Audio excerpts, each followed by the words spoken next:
Good evening and welcome to tonight's Undaunted, bringing to the news on 12 stories. I am Oyin Okbala. Let's begin.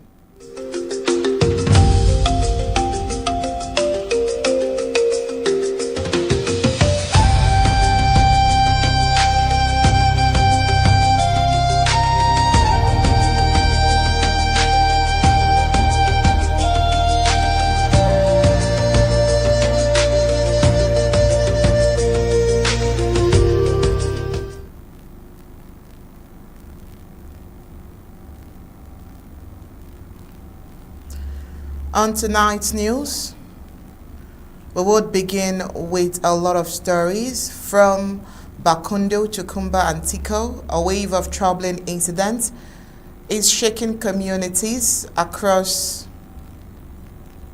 the southern Cameroons as residents confront rising social unrest, tragic accidents, and devastating losses. In Mabonji, Bakundu, youths are speaking out against growing concerns over substance abuse and abortion cases, while in Tiko, a peaceful protest shows the community's call for stability and change. Meanwhile, Manyu grapples with the aftermath of a fire that gutted the state council's office and destroyed valuable property. And in Kumba, a heartbreaking tricycle accident has claimed the lives of 2 children and left another critically injured, underscoring a nation currently burdened by a series of painful events. As these incidents unfold almost simultaneously, they paint a sobering picture of communities under pressure where social, economic, and safety challenges are increasingly coming to the surface. Authorities are now under growing expectations to respond decisively, restoring order, strengthening public safety measures, and addressing the underlying causes driving unrest, preventable tragedies, and rising social concerns across the affected areas. That's it for the news, but first let's get the prime headlines.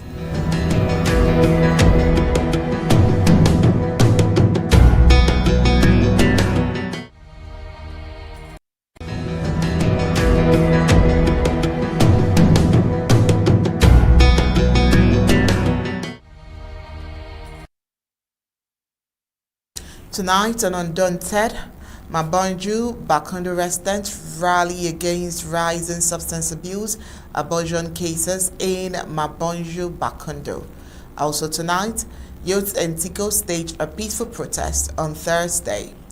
Fire ravages state council's office, destroying properties in Manyu.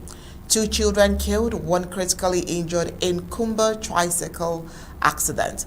On the African scene, Kenya police clashed with protesters in Nairobi as demonstrations mark anniversary of Gen Z uprising, while Venezuela devastated by twin powerful earthquakes, 164 dead, nearly 1,000 injured as buildings collapse across Caracas. Now let's get the news in full briefings.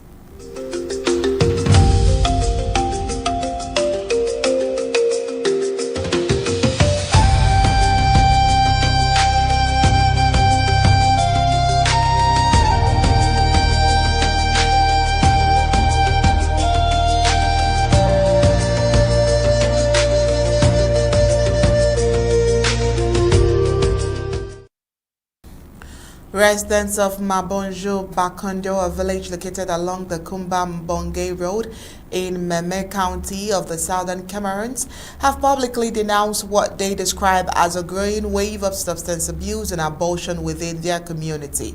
During a community gathering held this morning, Thursday, local residents expressed concern over the increasing prevalence of drug consumption amongst young people, warning that the trend is contributing to social unrest, declining moral values, and other related challenges affecting families and the wider communities. Community members called on administrative and security authorities to intensify efforts aimed at curbing the circulation and consumption of illicit substances. They also appealed for greater community sensitization, particularly among youth, on the dangers associated with drug abuse and its long-term consequences. Let's get the video of what the villagers are saying. Listen well. I'm from today. We put law for Banga, Ramadan, Kayo, any man where they take that drugs in, as we put the law up from today, men know say that Banga where they take out that drug, they get to be exposed for the person. And from today, by falling, that place where we start falling, be exposed. And from today, man go say Kayo. Any man when they say Kayo, where one go buy Kayo, not from Bonga. That motor go enter or Okada go enter, then no say go get accident. He die. Not from Nigeria, when you want to go buy the Kayo, you go buy Banga. Then you know say motor go enter or Okada go die. Any say you want to go buy the Kayo, may you know say when you enter motor on a machine or on a flying boat, you'll get accident. No let you want to die without accident. Secondly, we are gazing for this village.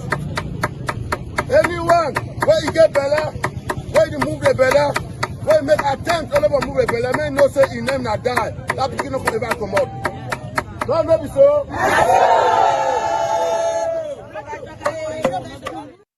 While several speakers noted that substance abuse has become a major concern across many communities in the southern Cameroons, with local populations increasingly demanding stronger action from government authorities, law enforcement agencies, and traditional leaders. Residents further raised concern over what they described as a rise in abortion cases, urging parents, educators, religious leaders, and healthcare stakeholders to work together to promote responsible behavior and provide guidance to young people. According to community leaders, addressing these issues requires a collective effort involving families, schools, churches, and local authorities. They emphasize the need for sustained awareness campaigns, youth empowerment initiatives, and stricter enforcement of laws regarding and regulating the sale and distribution of drugs. The concerns voiced in Mabonji, Bakundu reflects a broader trend across several communities in the southern Cameroons, where residents have continued to mount pressure on administrative and security officials to take decisive measures against substance abuse and related social vices. Residents say they remain hopeful that increased collaboration between authorities and local communities will help reverse the trend and create a safer environment for future generations. That's not even all. In Tiko, youth in Tiko, southern Cameroon, staged a peaceful protest on Thursday to also denounce the growing prevalence of drug abuse and the increasing incidents of sexual violence against children, two issues that have sparked widespread concerns across communities in recent months. Carrying placards and marching through major streets in the town, the demonstrators called for stronger action from administrative authorities to address what they described as threat to the well-being of the future of young people. The procession culminated at the office of the divisional officer for Tiko, where the youth presented their grievances and appealed for immediate intervention. The protesters expressed concern over the growing influence of illicit drugs amongst young people, arguing that substance abuse is contributing to rising insecurity, social disorder, and other forms of criminality within communities. They also highlighted the alarming number of reported cases of sexual abuse involving minors, a trend that has generated public outrage across the country. According to participants, the demonstration was intended to draw the attention of authorities to the urgency of the situation and the need for coordinated efforts to protect vulnerable children while tackling the spread of drug consumption amongst youth. The action in Tiko reflects a broader movement that has been gaining momentum across the southern Cameroons. In recent months, communities in Manyu, Meme, Kopei Monangobar, and Fako have so far organized public campaigns and community-led initiatives aimed at combating drug abuse. Residents in several localities have voiced frustration over what they perceive as insufficient action against the proliferation of drugs. In some cases, communities have reportedly identified and dismantled locations suspected of serving as gathering points for drug users and traffickers. Traditional authorities and community leaders have also employed various cultural and social measures to discourage the practice. Observers say the growing wave of protests demonstrates increasing public demand for stronger enforcement of laws against drug trafficking, enhanced youth awareness programs, and more effective measures to protect children from abuse. As concerns continues to mount across the nation, community leaders and youth groups are urging authorities to work closely with local populations to address the root causes of these social challenges and restore confidence in community safety. Oh well, Barrister Mbeshia, welcome to tonight's Undaunted. How are you doing? Thank you for having me once more. Yes, please. And so for the past weeks, we've been dealing on several reports from counties, communities, local governments in southern Cameroon mounting so much pressure, protest, should we call it street awareness and all of that, just to create more awareness on drug abuse. And it's a good development that the parents, the mothers, the fathers, the elders see the need to teach these young people. And so when the need arises, just like we've seen for 2 weeks plus, they take turns in moving to the streets, giving orders to these young people. Seems like it's a call for help at the end of the day. I do not know, but it also gives the feeling and the impression that drugs are highly abused in southern Cameroon in general. Not even talking about the rape cases that Tiko had to mention out, and of course the abortion cases in some other areas. But for the past few weeks, you would agree with me that it's been a journey of war against drug abuse and its and everything around and within it. What would be your take on these great developments that we've seen so far? Well, in summary, I think we can say for sure that drug abuse has become a cancer. It's a pure cancer in the communities in Amazonia. You see, the 2 instances you have mentioned there represent what the whole Amazonia is. Bakundu, Mabonji is in the village, some big village inside Meme there. There's no road going to that place. And they have these drugs there. Tiko is in the town, a city, with everything available, police, gendarmes, DOs, and so on. And so you find the same thing duplicating itself in town. It is being done in the villages, in the royal villages. You find these people there, and they are speaking country talk. They are speaking Balundo. And the question we have to ask ourselves is, how did it happen that these drugs can go right to the villages? They are not made there. The people in Bakundu are saying that they should stop selling them. How did the drugs get to Bakundu or any other village in Amazonia? Where you and me cannot get there by ourselves. In order to get there, you have to pass 1,000 controls, give all the bribe on the way to get to that village or any other village. And so, if they can infiltrate with the drugs right to Bakundu, how much less of being able to do it in Tiko? But the second problem we analyze there is the poor villagers in Bakundu, they are playing those drums. Drug abuse is a crime. It's a crime. Where are the authorities supposed to sanction that crime? Abortion is a crime, punishable by the penal code. Where are the authorities that these things are rampant there? Where are the state councils? Where are the police? Where are the gendarmes? I transition to the city. The people are protesting against the same thing. But where are they going through? They are going to see a DO. Does the DO have the means to control drug abuse in town?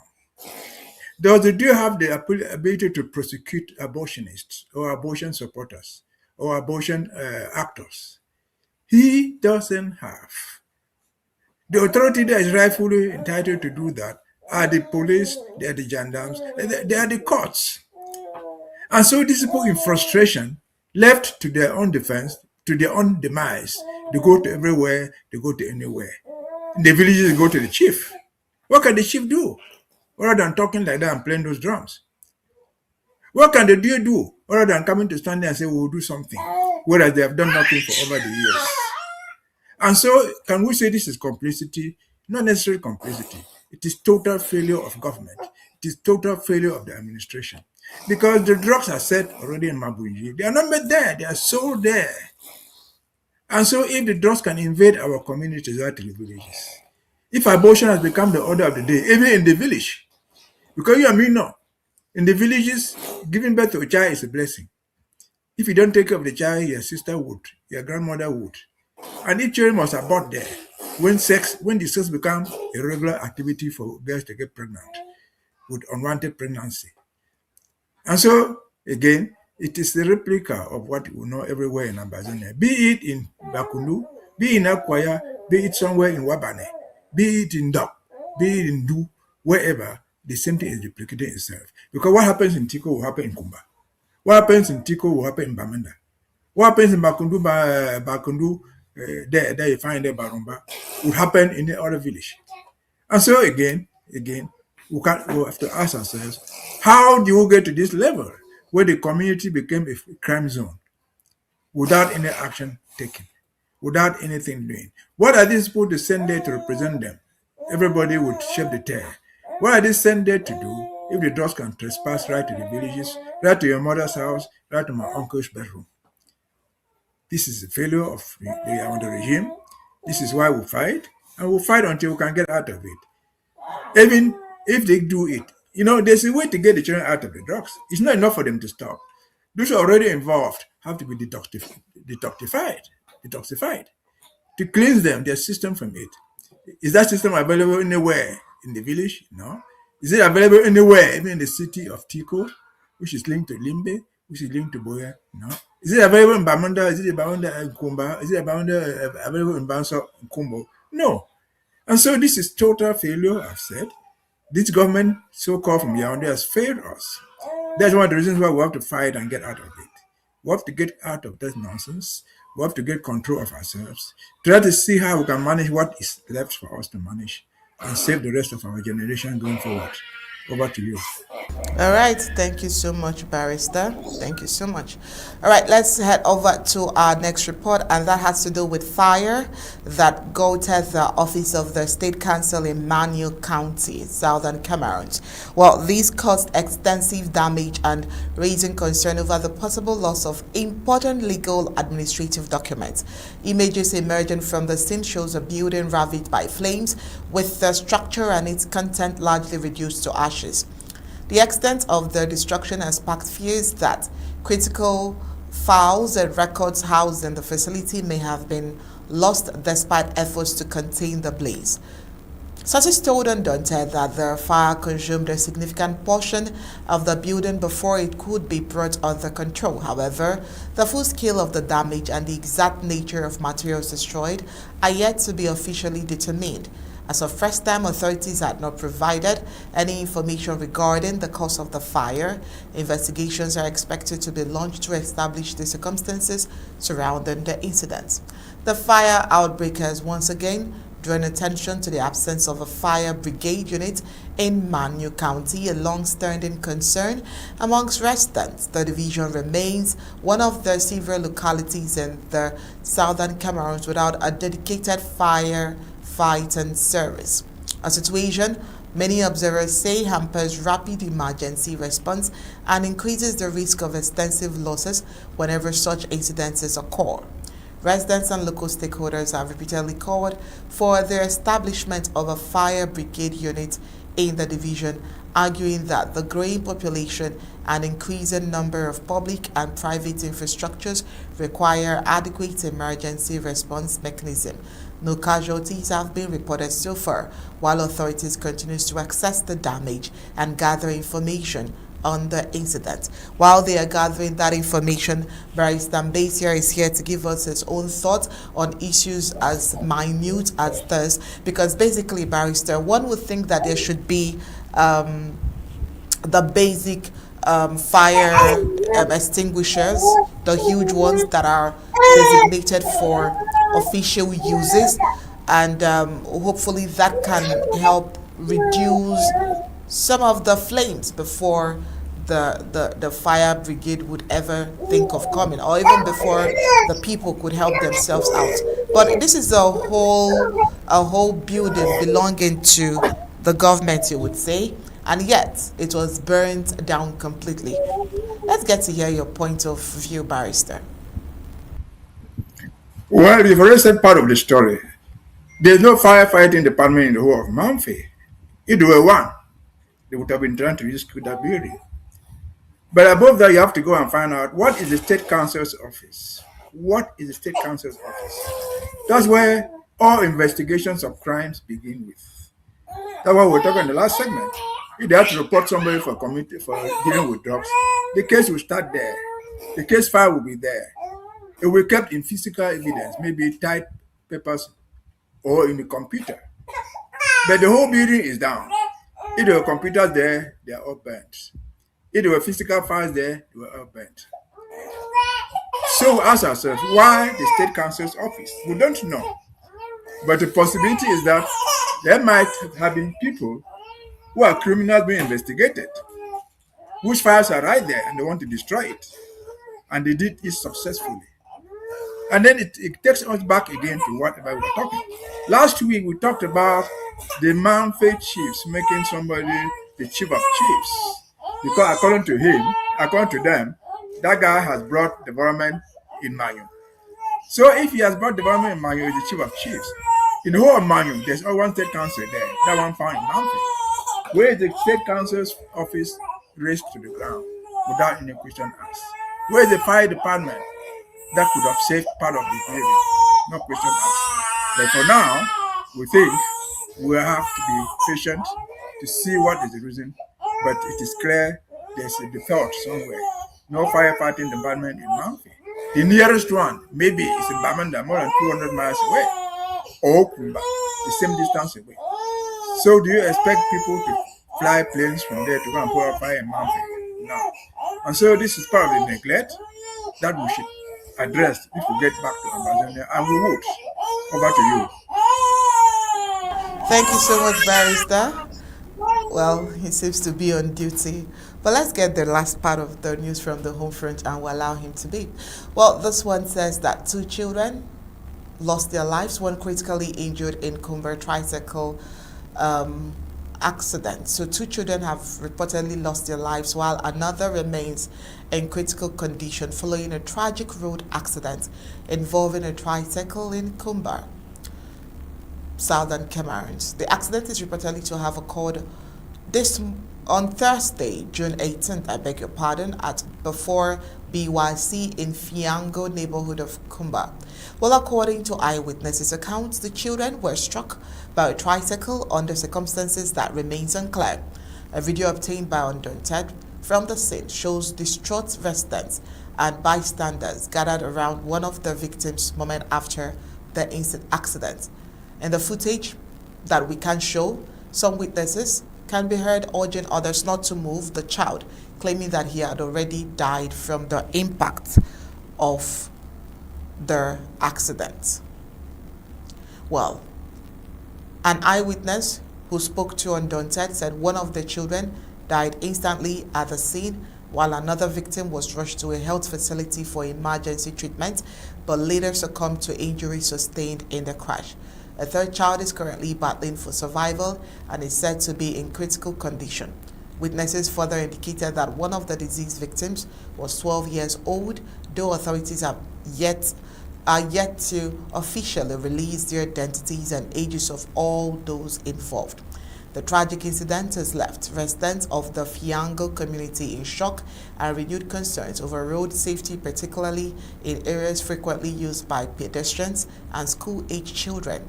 As of press time, Undaunted could not independently verify the full circumstances surrounding the incident, nor had local authorities issued any official statement on the incident. Investigations are expected to undermine the exact cause of the crash and whether any negligence contributed to the loss of lives. But for what we know, these accidents add to the growing number of road incidents involving tricycles and commercial transport operators in urban centers across the southern Cameroon, prompting renewed calls for stricter enforcement of traffic regulations and enhanced road safety measures. All right, and for what we know as well, the roads are nothing to write home about, and so the accidents. But we'll wait for more information on this. But Barrister, your thoughts on this? 2 children lost their lives and one battling for survival. This is really sad. Accidents, bad roads, fire outbreaks, drug abuse, everything sad news is emanating from the Southern Cameroons. Can we get your point of view? Well, I would say the answer is children should not lose their life. Neither should anybody lose their life because of accidents, most particularly in town. But they are happening. So the question we ask ourselves is, why are these things going on in town? We're talking about Kumba. We don't know the cause of this accident, but are they preventable? It looks like they are preventable. Kumada are not very, very well. They don't have any traffic signs in town. Speed limits marking out the road to show the one way, the other way, left or right. Nothing is there. And so if these things are there, they could prevent some of those accidents. Above all, if you see the impact there, it shows that the impact was heavy. If there was speed limit being enforced in town, probably the accident would be preventable. If it is not preventable, the outcome will be different. Not very many people will lose their lives on the spot. And so why have we left our streets to decay to that point? Why have we left our cities to become what they are? As I said in the other segment, this is happening in Kumba. It's the same thing that will happen in Boya. It's the same thing that will happen in Manfei. It's the same thing that will happen in Bamenda or and Kambe. All our major cities. The roads are the same. They are a complete failure. First, there are no roads in the first place. And even if they do exist, there are no traffic signs. There are no road signs to show you stop, to show you go left, go right. And so people will do all that. Tricycles that are even overloading will carry people. Above all, they will carry small children who can easily fall off the tricycle and be victim to these sort of things. And so again, is this something that could have been prevented? I think so. Why was it not being prevented is part of the general failure of the administration. The roads are not there, in Kumba in particular. The road signs are not there. Road enforcement, if the signs are even there, nothing is being enforced. And so it is free for all part of society, survive or die at your own risk. And so we can only tell our people to be more careful, to be very, very careful when they travel in town. If you're a pedestrian, if you're a driver, take care of yourself first. If you're a passenger, a commercial driver, take care of your life, take care of the lives of your passengers. That's the best way to deal with it. Over to you. Barrister, we sincerely apologize for coming a bit behind schedule today. Thank you so much for coming and joining us regardless. Tomorrow, hopefully, it will be a better time, and then see you two over the weekend. Thank you so much for joining us tonight. Thank you for having me. You're welcome. And when we return from this short break, we'll head into news across Africa, strictly to Kenya, where the Kenyan police clashed with protesters in Nairobi as demonstration continues.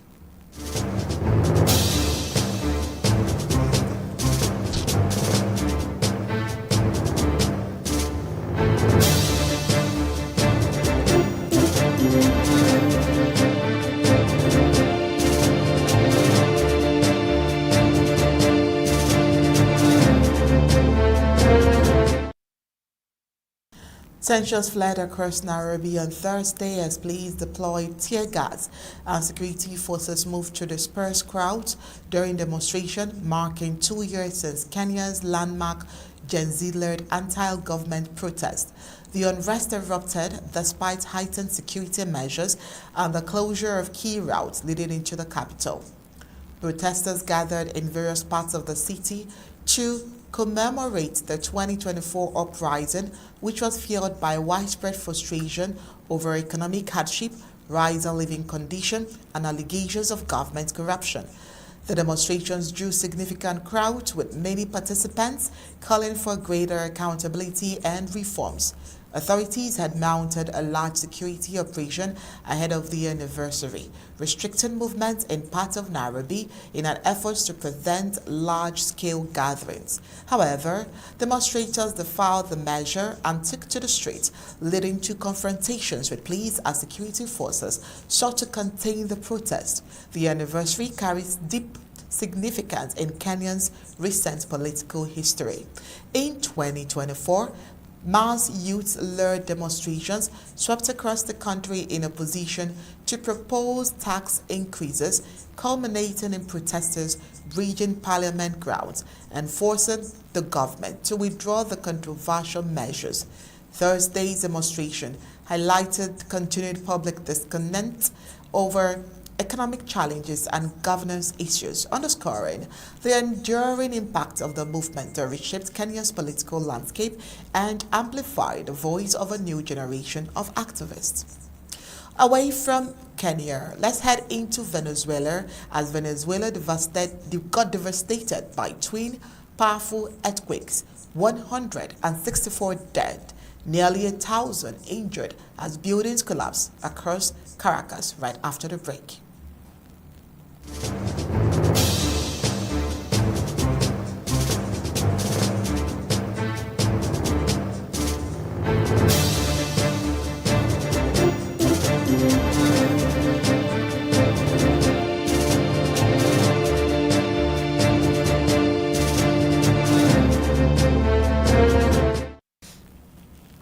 Venezuela has been struck by two powerful earthquakes in quick succession, leaving a trail of destruction across the country and causing widespread panic around and among residents. The twin tremors triggered the collapse of multiple buildings in the capital, Caracas, as emergency services rushed to rescue those trapped beneath the rubble. According to preliminary reports, at least 164 people have been killed and nearly 1,000 others injured, making it one of the country's deadliest seismic disasters in recent memory. Hospitals in affected areas have been inundated with casualties, while thousands of residents have been forced from their homes amid fears of aftershocks. The earthquakes caused significant damage to roads, powerful infrastructure, and communication networks, hampering rescue and relief efforts. Search and rescue teams supported by military and emergency personnel continues to comb through debris in a race against time to locate survivors. Venezuela sits near the boundary of the Caribbean and South American tectonic plates, making parts of the country vulnerable to seismic activity. However, earthquakes of this magnitude are relatively uncommon, and the scale of the destruction has raised concerns about the resilience of urban infrastructure, particularly in densely populated areas such as Caracas. Authorities have declared emergency measures in the hardest hit regions as damage assessment continues. Officials warn that the death toll may rise further as rescue crews reach severe affected communities and inspect collapsed structures across the country.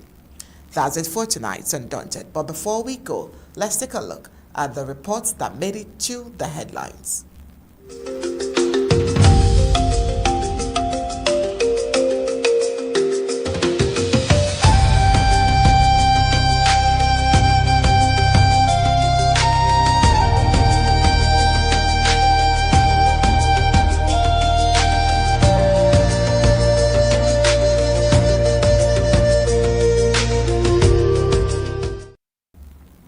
Tonight on Undaunted, we told you that Mabonji Bakundu residents rally against rising substance abuse, abortion cases, and all of that. Also in Tiko, youth staged a peaceful protest on Thursday. In Manyu, we told you that fire has ravaged State Council's office and destroyed properties, while 2 children got killed, 1 critically injured in Kumba Tricycle accident. On the African scene, we told you that in Kenya, police has clashed with protesters in Nairobi as demonstrations marking anniversary of Gen Z uprising While in global scene, we went to Venezuela, where there has been a devastated twin powerful earthquake that has killed 164 people and injured nearly 1,000. That's it for tonight's Undaunted. Special thanks to our in-house analyst barista Mbeshia and a team of technicians behind tonight's production. We sincerely apologize once again for coming behind shadows. Thank you and have a wonderful night.